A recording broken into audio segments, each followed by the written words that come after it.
ভারতীয় পাহাড়ি ঢল ও টানা বৃষ্টিতে সুনামগঞ্জের নদ নদীর পানি বেড়েই চলেছে।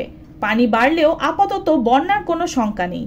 জেলার পানি উন্নয়ন বোর্ড বলছে, সুনামগঞ্জ ও ভারতের চেরাপুঞ্জিতে বৃষ্টিপাত অব্যাহত থাকায় নদ নদীর পানি কিছুটা বাড়ছে। তবে অন্য বছরের চেয়ে সুনামগঞ্জে এ বছর নদী কিংবা হাওরে তেমন পানি বৃদ্ধি পায়নি।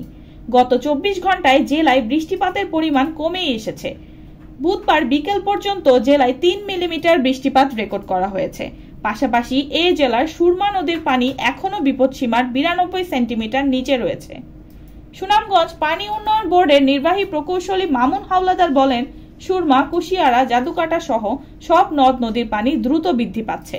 তবে এতে আতঙ্কিত হওয়ার কিছুই নেই, কারণ এখনো জেলার অনেক হাওরে পানি ধারণের যথেষ্ট জায়গা রয়েছে। আমাদের যে আবহাওয়া পূর্বাভাস অনুযায়ী যেটা রয়েছে যে মাঝে থেকে ভারী বৃষ্টিপাত রয়েছে, সেই অনুযায়ী বৃষ্টিপাত হচ্ছে। তবে ভারী যে বৃষ্টিপাত সেটা কিন্তু আসলে অনেক সময় দেখা যায় 30 মিলিমিটার মতো হয়ে থাকে।